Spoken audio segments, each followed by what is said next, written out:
Cappadocia, Turkey, 1963. A man renovating his home broke through a wall. Behind it wasn't brick, wasn't earth, it was stone, carved stone, leading down into darkness. He followed it, down a narrow passage, then another, passages carved with precision into solid rock, leading deeper and deeper, until he realized this wasn't a single chamber. This was a city, Derinkuyu, the underground city. The scale is staggering.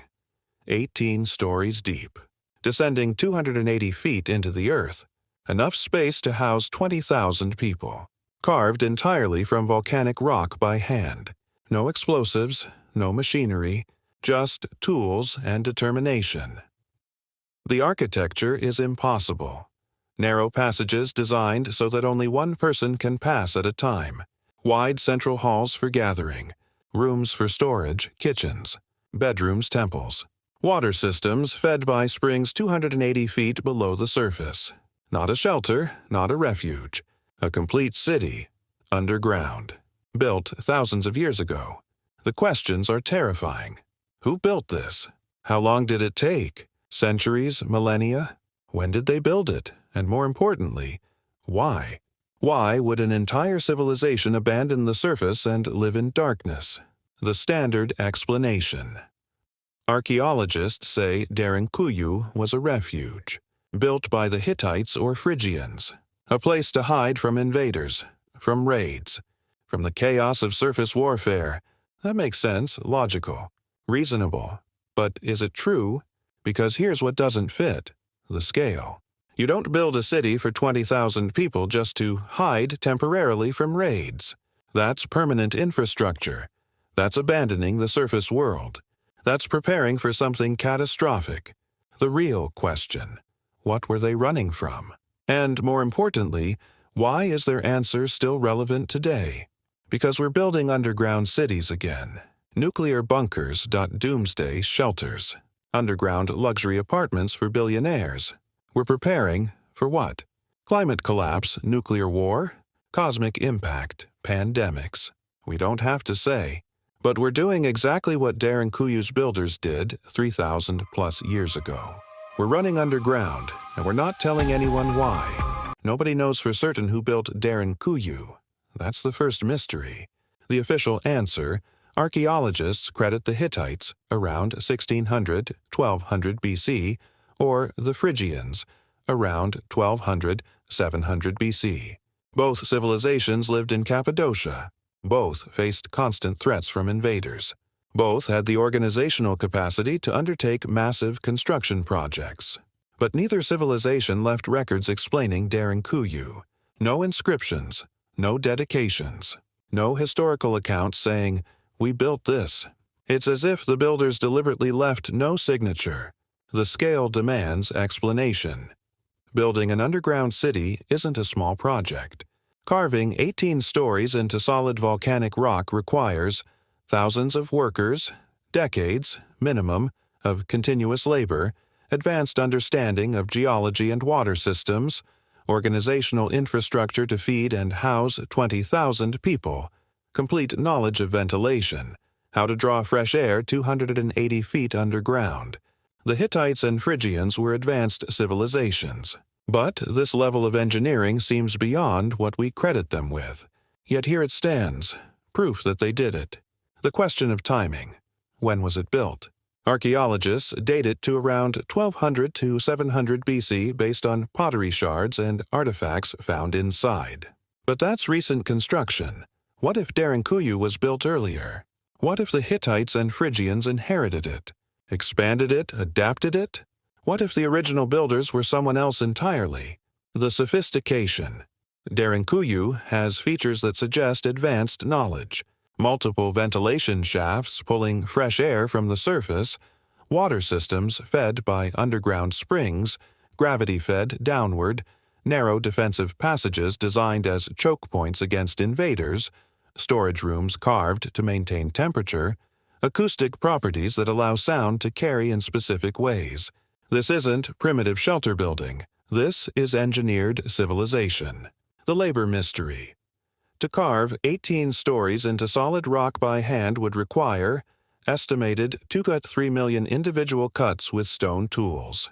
If 1,000 workers worked continuously for 10 hours per day, it would take approximately 10-15 years, but likely longer, because you're not just carving tunnels, you're designing entire systems. Water infrastructure. Ventilation. Architecture realistically? 100 years of continuous labor, an entire generation born underground, children growing up in darkness, learning to build what their parents started. The real mystery. Who had the motivation to do this? Not defensive preparation. That takes years. That requires commitment. That's not a temporary solution to a temporary threat. This is civilization-scale commitment. This is people saying, we are abandoning the surface world. We are building our future underground. This is where we belong. That's not a refugee camp. That's an exodus. Carving a city 280 feet into solid rock with stone tools is one thing. Making it actually function as a city is another entirely. Derinkuyu's engineering is where the real mystery lives. The ventilation system. An underground city with 20,000 people needs air, oxygen. Carbon dioxide removal. Derinkuyu has a sophisticated ventilation system. Shafts carved from the deepest levels all the way to the surface. Air flows naturally through convection. Warm air from the city rises, pulling fresh air down from above. Multiple shafts providing redundancy. If one is blocked, others continue functioning. The shafts are narrow enough to limit attack, but wide enough to move air. This isn't accidental design. This is engineered. Someone understood thermodynamics. Someone understood that air rises.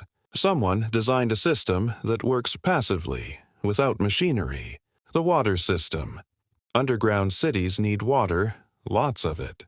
Derinkuyu has water channels carved into the stone, fed by underground springs 280 feet below the surface.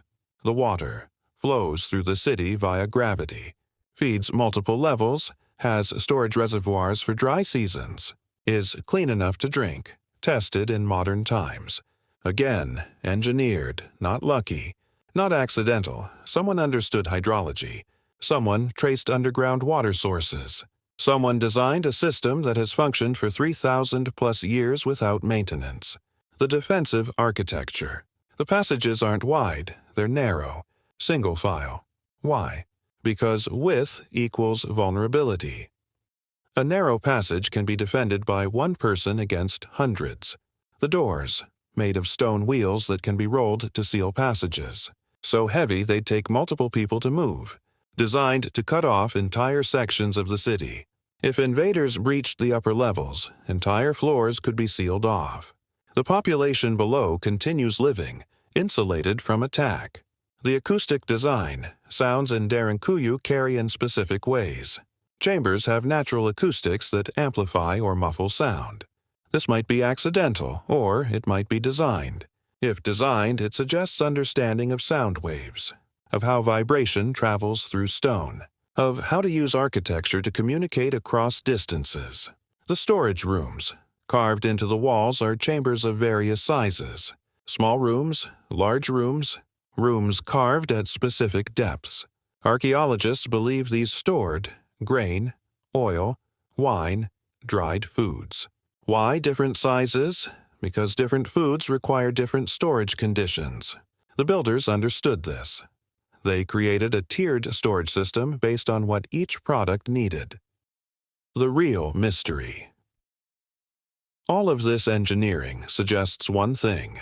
The builders had done this before, or they had studied it extensively, or they inherited the knowledge from someone else, because you don't build a sophisticated water system by accident. You don't engineer ventilation by luck. You don't design defensive architecture without understanding siege warfare. Derinkuyu wasn't built by people experimenting with underground construction. It was built by people who knew exactly what they were doing. And that raises a question. Where did they learn this? Did they build other underground cities? Do they still exist, hidden below other regions? Or was Derinkuyu the last example of a much older tradition? A tradition so old we've forgotten it existed. Here's the fundamental question. Why would an entire civilization abandon the surface world and build underground? The defensive answer, the standard explanation: they were hiding from invaders. The Cappadocia region was constantly threatened. Hittites fought Egyptians, Phrygians fought Persians, Lydians fought Greeks. Invaders cycled through constantly. Underground cities make sense in that context. You hide from the chaos above. But that doesn't explain the scale. You don't build infrastructure for 20,000 people if you're hiding temporarily. That's permanent. That's a civilization-scale commitment. The catastrophe theory. What if they weren't hiding from invaders? What if they were hiding from something else? Climate shift, famine, plague, solar catastrophe, or cosmic impact. Around 1200 BC, roughly when Derinkuyu may have been built or expanded, something happened to human civilization. The Bronze Age collapse. Across the entire Mediterranean and Near East, advanced civilizations fell. Simultaneously. Within a few decades, the Mycenaean civilization vanished. The Hittite Empire collapsed. Egyptian New Kingdom weakened catastrophically. Ugarit burned. Babylon fell. It wasn't gradual. It was sudden. Historians debate the cause: earthquakes, tsunamis, famine, invasion. Climate change. Some combination, but the effect was clear. The known world nearly ended. What if Derinkuyu's builders saw it coming? What if they recognized that surface civilization was unstable, that periodic catastrophes could wipe out humanity, and they decided, we will build below. We will create a refuge. We will ensure our people survive whatever comes. The Younger Dryas connection. We know from Göbekli Tepe that ancient peoples were obsessed with cosmic catastrophe. Around 12,800 years ago, a comet or meteor strike devastated human civilization. What if memory of that catastrophe persisted? What if the story had survived? The sky can kill us. We must prepare. And Derinkuyu was that preparation? But here's the crucial part. Derinkuyu was eventually abandoned. At some point, the population that lived underground decided to leave. Why? If they built it to survive catastrophe, and no catastrophe came, they might leave out of boredom. But if that's true, why did they build it in the first place? Unless catastrophe did come. They survived it underground. And when they emerged, they found a surface world recovering. They chose to stay above until the next crisis when they'd retreat underground again. Derinkuyu might represent cycles. Periods of surface habitation interrupted by underground refuge. The modern echo. Today, billionaires are building underground bunkers. Why? They claim it's for protection against nuclear war, pandemics, economic collapse. But the impulse is the same as Derinkuyu's builders. Prepare for catastrophe. Build refuge. Ensure survival. We're repeating a pattern 3,000 years old. Which raises a question. Do we know something the surface world doesn't? Is there a catastrophe coming that we're all instinctively preparing for? Here's what most people don't know. Derinkuyu isn't the only underground city in Cappadocia. It's not even the largest. Just 9 kilometers away from Derinkuyu, archaeologists discovered another underground city, Kaymakli. It's even bigger than Derinkuyu. Multiple stories, sophisticated architecture, water systems, storage rooms. Again, no clear explanation for who built it or why. In Cappadocia alone, there are at least 36 documented underground cities and settlements. 36, not one, not two, not a handful, dozens. Built by the same mysterious civilization, using the same techniques, following the same architectural principles. This isn't coincidence. This isn't a few desperate communities hiding from invaders. This is a coordinated civilization-scale project. But Cappadocia isn't unique either. Underground cities exist worldwide. Guff's Cave, England. Chichen Itza, Mexico, the catacombs of Rome, Italy. Petra, Jordan. Sacsayhuaman, Peru. Every major ancient civilization seems to have built underground. Is this all defensive necessity? Or is it something else? What's striking is how similar these structures are despite being separated by continents and centuries. They all have narrow defensive passages, water systems, storage chambers, ventilation, defensive doors, as if built by the same civilization, or based on the same knowledge. What if there was a prehistorical civilization, or multiple civilizations, that specialized in underground construction? What if they taught their knowledge to emerging societies, to Egypt, to the Hittites, to the Phrygians, and then vanished, leaving only their techniques behind, encoded in structures that would last millennia? Derinkuyu and its sister cities might represent the last echoes of that civilization, knowledge preserved in stone, passed forward through generations who didn't fully understand what they'd inherited, built by people who knew that catastrophe cycles, that empires fall, that survival might depend on what you build now. If ancient civilizations built so many underground cities and refugees, what were they preparing for? And, more importantly, what happened to them? Did they survive underground? Did they emerge? Did they integrate into surface civilizations? Or did something force them to stay buried? And are they still down there? Derinkuyu wasn't built empty. It was built to be lived in. And for a long time it was. The evidence. Archaeologists have found pottery and ceramic vessels, stone tools and implements, cooking hearths with traces of fire, food storage remnants, waste materials, burial sites, all indicating long-term habitation, not temporary refuge. But people living their entire lives underground, the daily life. Imagine living 280 feet below the surface. You wake in a stone chamber lit by oil lamps. No sunlight, no natural day-night cycle. You navigate narrow passages carved into rock. Your neighbors are a few hundred meters away through twisting tunnels. You eat stored grain, drink water from underground springs. You've never seen the sun. Your children have never seen the sun. You age, you die. You're buried in chambers below. The population structure. Based on the size of dwelling spaces, archaeologists estimate 20,000 people at capacity. But realistically, probably fewer. Maybe 5,000, 10,000 at any given time. Still, a complete civilization. Families. Children.elderly. Craftspeople.soldiers. Priests. An entire society organized in darkness. The social hierarchy. Upper levels were larger, more spacious, better ventilated. Lower levels were cramped. Smaller rooms, limited air. This suggests social stratification. The wealthy and powerful lived above. The poor and working class lived below. Even underground, civilization maintained inequality. The religious life. Chambers carved into the stone at specific depths appear to be temples or ritual spaces. Archaeological evidence suggests altars or worship areas, gathering spaces for communal ceremonies, possible priest quarters. The inhabitants had religion, had spirituality, had rituals they performed in the darkness.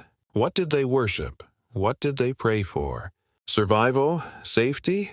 Redemption? Or did they worship something that dwelt underground? The economic system. The storage chambers contain evidence of grain storage for bread, oil storage for lamps and cooking, wine or liquid storage, dried meat or preserved foods. This suggests economy trade, the ability to produce surplus and exchange it. Even underground, civilization continued capitalism. The governance. Who made decisions in Derinkuyu? Who decided when to seal the city? When to open it? Who could enter? Who had to leave? There must have been a hierarchy, a government. Authority figures. Did they rule justly? Did they oppress? Did rebellions occur in the darkness? We'll never know. The psychological impact. Living underground changes people. No sunlight means disrupted circadian rhythms. Vitamin D deficiency mood disorders. Generational living underground means children born without knowledge of the surface world. Without sky, without stars. A civilization that lives in darkness for generations becomes shaped by darkness. Does that change how they think? How they believe? How they understand reality? The exit. At some point, the inhabitants left. Derinkuyu was abandoned, the upper passages sealed, the lower levels left untouched. Why did they escape? Evacuate? Die out? Or did they simply decide, we've survived long enough? The surface is safe again, let's leave. And they climbed out into sunlight for the first time in generations. And they never looked back. Or, more likely, they did look back. When the next crisis came, they returned. Up and down, surface to underground. Again and again, cycling with the threats they perceived. The mystery of the people. We know people lived in Derinkuyu, but we don't know them. We don't know their names, their hopes, their fears, their reasons for staying underground. We don't know if they were happy, if they suffered, if they dreamed of the surface. All we know is they were here, in the darkness, for centuries, and then they were gone. Derinkuyu was built to last. Its engineering is sound. Its water systems still function after 3,000 years. Its ventilation still draws air. It could sustain 20,000 people indefinitely. Yet it was abandoned. The mystery. Nobody knows exactly when Derinkuyu was abandoned. Archaeologists estimate sometime around 700 BC during the Lydian and later Persian periods. But abandonment wasn't sudden. Evidence suggests gradual depopulation. Over decades or centuries, fewer people lived there until finally it was empty. Theory 1. The threat passed. If Derinkuyu was built to survive catastrophe, it makes sense that it would be abandoned when catastrophe didn't come. The Bronze Age collapse, around 1200 BC, devastated civilizations. Derinkuyu's builders retreated underground, but by 700 BC, the crisis had passed. Surface civilizations had recovered. Stability returned, so people left. Returned to the surface. Abandoned the dark for the sun. It's logical, reasonable, probably true. But it doesn't explain one thing. Why didn't they come back? If Derinkuyu was built as a permanent refuge for cyclical crises, why wasn't it reoccupied during later threats? The Persian invasions, the Greek campaigns. The Roman conquests Cappadocia faced multiple existential threats after 700 BC. Yet Derinkuyu remained empty. Theory 2. They forgot. This is more disturbing. Over time, knowledge of Derinkuyu faded. The entrances were sealed. The city was buried under centuries of dust and soil. By the time new crises came, the inhabitants of Cappadocia didn't remember the city existed. Knowledge lost, a resource available but unknown. Civilizations doing the same thing over and over, facing catastrophe when the solution was literally beneath their feet. Forgotten. Theory 3. They were forbidden. What if the decision to abandon Derinkuyu wasn't voluntary? What if a conquering power, Persians, Greeks, Romans, deliberately filled the entrances, sealed the city, made it inaccessible? A foreign civilization might want to prevent refugees, might want to ensure their enemies couldn't escape underground. So they sealed Derinkuyu trapped knowledge inside, made it unusable. Theory 4. Something happened inside.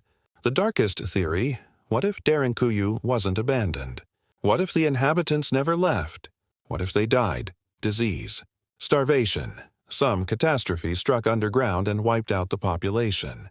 And nobody ever returned to retrieve the bodies.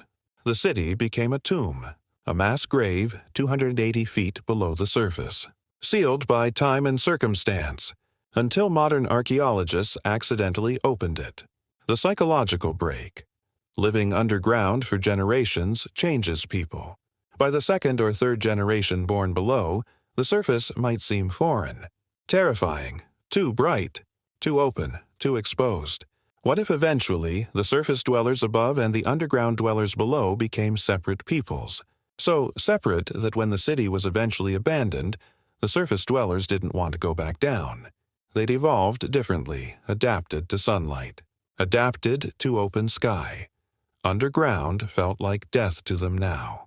The cyclical pattern. Or maybe, and this is the most haunting theory, they did come back. Multiple times, Derinkuyu was inhabited, abandoned, forgotten, rediscovered Inhabited again. Abandoned again, cycles of habitation across centuries. Evidence of different periods of occupation. Different pottery styles, different tools. A city used and abandoned repeatedly, like a seasonal shelter. Like a refuge used only in times of crisis. The real abandonment. The final abandonment, the one that lasted until 1963, came around 700 BC. By then, surface civilization had recovered enough that going underground seemed unnecessary. The memory of catastrophe faded. The urgency passed, and Derinkuyu became obsolete, used by occasional refugees during local crises, but never fully reoccupied, until finally it was completely forgotten. A city built by people who understood that civilization cycles. That catastrophe returns. But their descendants didn't listen. And when the next great crisis came, centuries later, they had to face it on the surface. With no underground refuge, no backup plan, no memory of what their ancestors had built to save them. The warning, we're making the same mistake. Today, knowledge about survival, refuge, and preparation is being forgotten. We have bunkers, we have planning, we have systems, but we don't use them. We don't invest in them, we don't maintain them. And someday, when crisis comes, we'll wish we'd built better. Prepared more. Remembered the lessons of Derinkuyu, that civilization cycles, that catastrophe returns. That preparation isn't paranoia, it's wisdom. Derinkuyu was built by people who understood something we've forgotten. Civilization isn't stable, it cycles. Rise, not peak. Collapse, not recovery. Rise again, and each cycle, people die. Knowledge is lost. Progress reverses. The builders of Derinkuyu looked at the evidence, the Bronze Age collapse, the earlier catastrophes, the cycles written in history, and made a decision. We will prepare. We will build refuge. We will ensure that if the surface world burns, something survives below. They were right to prepare. They were right to build. And then we forgot why they did it. The pattern we're repeating. Ancient peoples understood catastrophe cycles. They built refuges. They passed down warnings. Then their descendants forgot. They stopped building. They stopped preparing. And when catastrophe came, they faced it unprepared. We're doing exactly that now. The modern parallel. Today, billionaires are building underground bunkers again. Elon Musk talks about making humanity multiplanetary, essentially building refuge off-world. Tech billionaires are buying property in New Zealand, in Iceland, in remote locations designed to survive societal collapse. Why? Because they're seeing what the ancients saw, evidence of cycles, signs of catastrophe approaching, climate instability, pandemic risk, nuclear weapons, asteroid impact, solar flares, magnetic pole shifts, multiple existential risks, all present, all possible, and they're preparing. But they're not telling most people, because admitting we need bunkers is admitting civilization might collapse. And that's not a comfortable truth. The difference. The builders of Derinkuyu built for everyone. 20,000 people, entire communities. Shared refuge. Modern billionaires are building for themselves. Private bunkers, limited access. Survival for the rich while the rest of humanity fends for itself above. That's the tragedy of our version. We have the technology to build like Derinkuyu, to create refuges for millions, to ensure collective survival. But instead, we're hoarding survival for the wealthy. We're repeating the mistakes of inequality even underground. What we should learn. From Derinkuyu, we should learn. First, prepare catastrophe cycles. Denial doesn't prevent disaster. Second, invest in redundancy, multiple water sources, multiple air sources, multiple exits. Don't rely on a single system. Third, share knowledge. Derinkuyu's knowledge was lost because people stopped talking about it. Document, preserve. Ensure information survives. Fourth, think generationally. Derinkuyu's builders thought 500 years ahead. We think 5 years ahead. That's the difference between survival and extinction. Fifth, Don't trust systems you don't understand. The inhabitants of Derinkuyu understood their city intimately. They could maintain it. We trust complex infrastructure we can't repair ourselves. If it fails, we're helpless. The cosmic perspective. We live on a planet in a solar system in a galaxy. Asteroids hit, solar activity fluctuates. Magnetic poles shift, supervolcanoes erupt. These aren't theories, they're history. They've happened before, they'll happen again. The question isn't if catastrophe will strike. It's when Derinkuyu's builders understood this. They knew the sky was dangerous. The earth was unstable, civilization was fragile. They built accordingly. We should too. The choice. We stand at a crossroads. We can continue pretending catastrophe won't come. Continue building on the surface as if stability is permanent. Continue hoarding resources and knowledge. Or we can make a different choice. We can build redundancy. We can share knowledge. We can prepare collectively instead of individually. We can learn from Derinkuyu. The future. In 500 years, archaeologists might discover our bunkers, our data centers, our refuges. And they'll ask the same question we ask about Derinkuyu. What were they preparing for?